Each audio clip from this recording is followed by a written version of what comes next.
News 24 के digital platform पे आपका स्वागत है।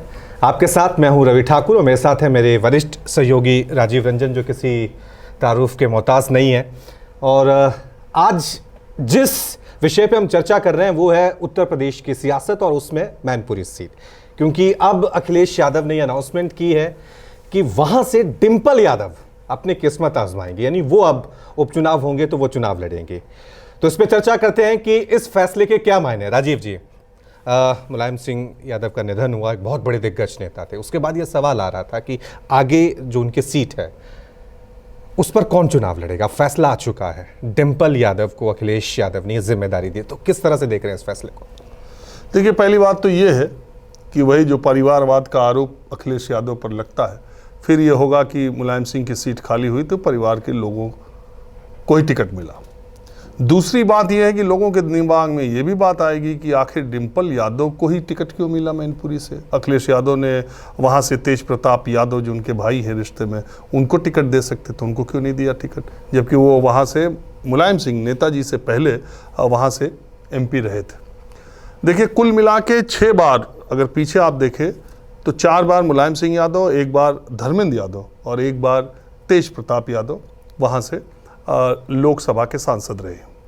अब वैसे तो दावा उस पर तेज प्रताप यादव का बनता था क्योंकि वो लड़ चुके हैं और अभी अभी धर्मेंद्र यादव आजमगढ़ का उपचुनाव हारे हैं। और 2014 में पहली बार मैनपुरी से तेज प्रताप यादव लड़े थे। 2019 में उन्होंने चुनाव ही नहीं लड़ा। मैनपुरी से नेताजी आ गए और आजमगढ़ अखिलेश यादव चले गए। अब सवाल ये उठता है कि जो सबसे सेफ सीट समाजवादी पार्टी की मानी जाती थी, वो धीरे धीरे सब भारतीय जनता पार्टी ने जीत ली। आजमगढ़ कहा जाता था कि समाजवादी पार्टी का इटावा से बड़ा गढ़ है, और आजमगढ़ भी सीट हार गई उपचुनाव में समाजवादी पार्टी।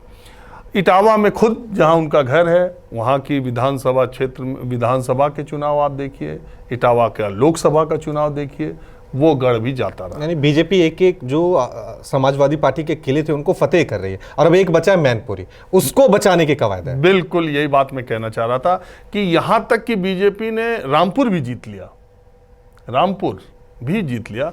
अब 3 सांसद हैं समाजवादी पार्टी के। अब मैनपुरी अखिलेश यादव को मालूम है कि भारतीय जनता पार्टी, करहल वो वहीं से विधायक हैं, उसी लोकसभा सीट का जो विधानसभा क्षेत्र है करहल मैनपुरी में आता है। अखिलेश यादव वहाँ से विधायक हैं और मैनपुरी की सीट को भारतीय जनता पार्टी जीतने के लिए जी तोड़ कोशिश करेगी। डिंपल यादव को लड़ाने के पीछे मुझे ये लगता है कि देखिए, एक बात तो कही जाती है कि अखिलेश यादव और डिंपल यादव को लोकसभा में भेजने का कोई मौका चूकते नहीं है। जब वो 2 सीटों से लड़े थे, फिरोजाबाद में उन्होंने डिंपल को ही लड़ाया था और राजभवन ने उन्हें हरा दिया था। डिंपल को इसके बाद वो सांसद चुनी गई, फिर लेकिन कन्नौज से 2019 में हार गई। अब आजमगढ़ उपचुनाव में भी नाम चला कि डिंपल यादव जाएंगी, लेकिन उसमें वो सीट फंसती हुई दिखाई दी, उतनी सेफ नहीं दिखी।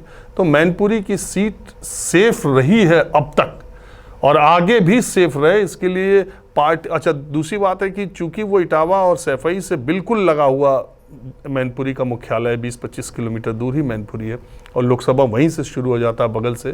तो उस इलाके के बहुत सारे स्थानीय नेता इस परिवार के बहुत करीबी हैं। स्थानीय किसी नेता को अगर टिकट दिया जाएगा तो वहाँ की गुटबाजी सामने आएगी। ऐसी सीटों पर जो समाजवादी पार्टी का गढ़ है, अखिलेश यादव सोचते हैं कि परिवार का आदमी जब चुनाव लड़ेगा तो शायद वो स्थानीय नेताओं के भीतर की गुटबाजी नहीं रहेगी, और चूंकि डिंपल लड़ेंगी तो पार्टी के सारे लोग अखिलेश यादव की प्रतिष्ठा को मान करके उसमें लगेंगे। तो वो जो एक किला बचा हुआ रह गया है, जिसको मैनपुरी कहते हैं यादव परिवार का, वो किला भी न ढह जाए, शायद इसके लिए सबसे सेफ कैंडिडेट डिंपल यादव उनको दिखी, इसलिए उन्होंने, मुझे लगता है कि मेरा एक सवाल, क्योंकि आप कह रहे हैं डिंपल यादव परिवारवाद, बीजेपी ने इसको बहुत बड़ा मुद्दा बनाया है। हो सकता है मैनपुरी की सीट में डिंपल जीत भी जाए, लेकिन ओवरऑल जो एक लोगों के जहन में एक सवाल होता है कि यार एक ही परिवार के लोग क्यों डिंपल यादव ही, क्यों अखिलेश यादव ही, मुलायम सिंह यादव, शिवपाल यादव, यानी एक ही परिवार में। तो हो सकता है उस किले को वो बचा लें, लेकिन वो परिवारवाद के जरिए जो बीजेपी हमला कर रही है, तो वहां थोड़ा सा एक मैसेज दिया जा सकता था, किसी और को मौका दिया जा सकता था, एक मैसेज कन्वे किया जा सकता था, या फिर नहीं अभी सेफ गेम खेलते हैं, अब रिस्क नहीं लेंगे। ये बड़ा इंटरेस्टिंग फैक्ट है रवि भारत की सियासत में कि ज़्यादातर पार्टियां जो है वो परिवारवाद का उन पर आरोप सीधा सीधा लग जाता है, उसकी शिकार भी है।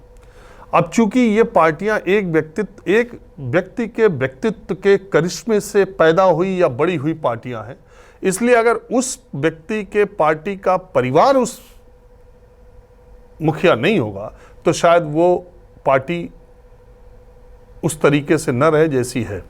अभी आप देखिए शिवसेना, बाला साहब ठाकरे की फैमिली के अलावा कोई शिवसेना को चला ले जाए, इसकी बहुत बड़ी जंग मुंबई महाराष्ट्र में चल रही है।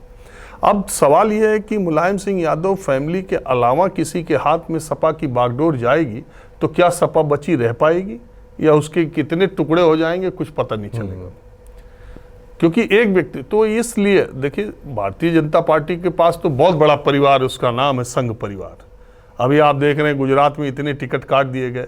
आप सिटिंग जो पूर्व 1 साल पहले तक जो लोग पूर्व मुख्यमंत्री थे, जो लोग उप मुख्यमंत्री थे और ऊर्जा मंत्री थे, उन लोगों ने चिट्ठी जारी करके कह दिया, हम तो उनको मालूम था टिकट कटेगा, तो चिट्ठी जारी करके कह दिया हम नहीं लड़ेंगे, क्योंकि वहां तो संघ परिवार अनुशासन है, संघ परिवार है, अनुशासन तो है ही, संघ परिवार है और वो बड़ा परिवार है, वो बड़ा परिवार है और वो जब डिसाइड करता है तो फिर वो उसमें कोई दखल नहीं हो पाता। आडवाणी जी को एक बार लोकसभा का आपको पता ही है, वो खैर इतिहास में बहुत जाने की जरूरत नहीं है।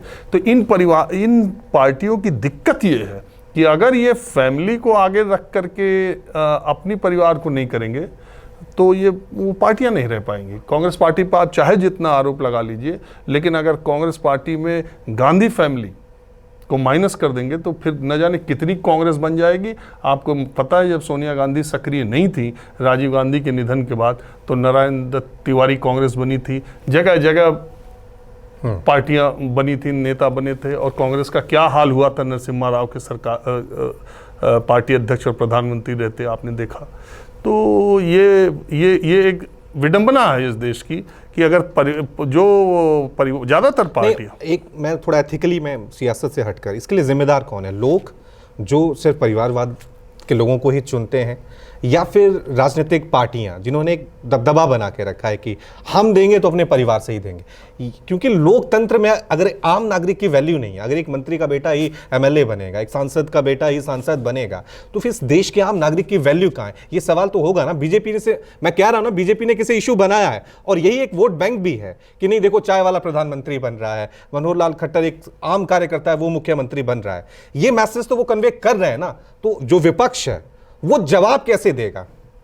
इसी मामले में मैं कहता हूं ना कि प्रधानमंत्री और संघ परिवार या बीजेपी के 2 आरोपों से अलग, यानी परिवारवाद और भ्रष्टाचार और तुष्टीकरण, ये 3 आरोप ऐसे हैं जो इस देश में 2-3 नेता बचते हैं, एक नीतीश कुमार, एक केजरीवाल। हालांकि उनके पार्टी पर भी भ्रष्टाचार पर, लेकिन अभी केजरीवाल पर कोई डायरेक्ट नीतीश कुमार या केजरीवाल आप भ्रष्टाचार का आरोप नहीं लगा सकते, सीधे अभी तक नहीं लगा है, परिवारवाद का आरोप नहीं लगा सकते, और उस तरह से तुष्टीकरण का आरोप। बाकी सारी पार्टियों पर बीजेपी बहुत ही आसानी से ये आरोप लगाती है, तो आदमी उस कन्विंस हो जाता है कि हाँ यार यह बात तो सही है। देखिए मैनपुरी से डिम्पल यादव को टिकट मिला, एक बड़ा तबका बहुत खुश है, पार्टी उस सीट को बचा पाने के लिए आश्वस्त होगी, लेकिन मैसेज क्या गया कि अखिलेश यादव के पास कोई कैंडिडेट नहीं है। अब वो पार्टी के राष्ट्रीय अध्यक्ष भी वही सब कुछ डिसाइड, उन्हीं की वाइफ रह गई मैनपुरी से टिकट। अच्छा परिवार में ही देना था तो परिवार में दूसरा आदमी, ये सवाल उठेगा। लेकिन सवाल ये है कि पार्टी, कोई भी पार्टी हो, उसको सीट चाहिए।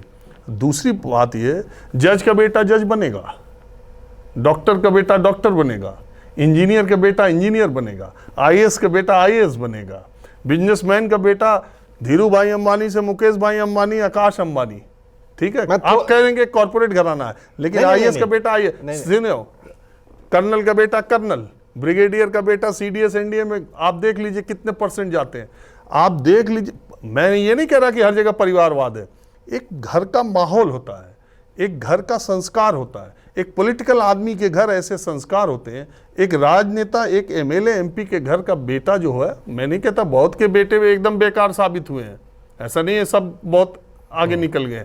आप उदाहरण देने की जरूरत नहीं है, लेकिन एक संस्कार होता है, एक जीवन शैली होती है, एक ऑटोमेटिक। अगर आपका बाप 3 बार का एमएलए है और आप सक्रिय हैं और समझदार हैं, तो ऑलरेडी आप उनके सारे लोगों से जुड़ जाते हैं, तो आप से एक इमोशनल अटैचमेंट होता। ऐसा तो है नहीं कि वो सब नेताओं के लड़के राज्यसभा और विधान परिषद जा रहे हैं, वो चुनाव लड़ रहे हैं ना, उनको टिकट दिया जा रहा है। अगर उनको नहीं पसंद, जनता हरा दे। बहुत सुपुत्रों सुपुत्रियों को जनता हरा दे रही है, वो कहाँ चले जा रहे हैं उनका कुछ पता नहीं है। कल्पनाथ राय एक बहुत सीनियर नेता थे यूपी के, उनके बेटा बेटी कुछ नहीं कर पाए, उनकी विरासत को नहीं संभाल पाए। उनके खिलाफ एक राजकुमार राय 3-4 बार। आखिर में ये सवाल, क्या सीट बचा पाएंगे? अभी तक सारे किले ढह चुके हैं, ये किला बचा पाएंगे अखिलेश यादव? यही बात है, बीजेपी इनको घेरेगी बहुत बुरी तरह से। और देखिए, ओम प्रकाश राजभर ने वहां शाक्य नेता उतार दिया है, अपना उम्मीदवार ओम प्रकाश राजभर ने खिलाफत में। और दूसरी बात है, मैं आप बात इसी बात पे खत्म कर देता हूं कि एक महान समाजवादी नेता, मैं उनको मानता हूं, जनेश्वर मिश्र, और विचारक भी थे। एक बात उन्होंने बहुत अच्छी कही थी। उन्होंने कहा था कि ये जाति की राजनीति कर रहे हैं जो नेता, मंडल आयोग के बाद उन्होंने कहा अगर ये नेता वास्तव में चाहे तो लोकतांत्रिक क्रांति कर सकते हैं जाति की राजनीति करके। क्योंकि जाति को देखिए, वो बहुत हजारों सैकड़ों सालों से दबाई हुई ओबीसी और ये जातियां हैं, उनको बहुत दबाया गया था, जातियों का काम निर्धारित कर दिया गया था। लोकतंत्र में जब एक आदमी का वोट देने का सबका अधिकार बराबर हो गया, तो उन धीरे धीरे जागरूकता इस स्तर की आई कि वो आज वो नीति नियंता बने हुए हैं, नेता बन रहे हैं, मंत्री बन। लेकिन ये जो लोकतांत्रिक क्रांति करने का मादा इन जाति की राजनीति करने वाले नेताओं में था, ये परिवार और पैसे से ऊपर नहीं उठ पाए, और लोकतंत्र की यही त्रासदी है। और चंद्रशेखर जी ने कहा था कि जब जाति की राजनीति को बहुत चलाया जाएगा, तब धर्म की राजनीति उसे परास्त कर देगी, और देश के लिए ये दोनों तरह की राजनीति बहुत नुकसानदेह है। चलिए, इसी कमेंट्स के साथ हम इस चर्चा को समाप्त करते हैं। और राजीव जी ने बहुत अच्छी बात कही कि जब आप वोट डालें तो जाति ध्यान में ना हो, धर्म ध्यान में ना हो, इस देश को ध्यान में रखिए, इस देश के आम नागरिक को ध्यान में रखिए। जो आपके जरूरी मुद्दे हैं, जो किसी भी जाति के लिए जरूरी हैं, बेरोजगारी, महंगाई, अर्थव्यवस्था, ये चाहे किसी भी जाति के लिए हो, किसी भी धर्म के लिए जरूरी है। तो ये विश्वास रखें, आप ध्यान रखें। यही हमारी चर्चा का विषय था कि इस सीट के बाद क्या समीकरण होंगे, क्या आगे होने वाला है। बहुत बहुत शुक्रिया राजीव जी हमारे साथ जुड़ने के लिए। नमस्कार, मैं हूं मानक गुप्ता। अगर आपको हमारा ये वीडियो पसंद आया हो तो इसे लाइक और शेयर जरूर करें, और हां, हमें सब्सक्राइब और फॉलो करना ना भूलें, ताकि आप देश और दुनिया की कोई खबर मिस ना करें। तो जुड़े रहिए हमारे साथ और देखते रहिए न्यूज़ 24।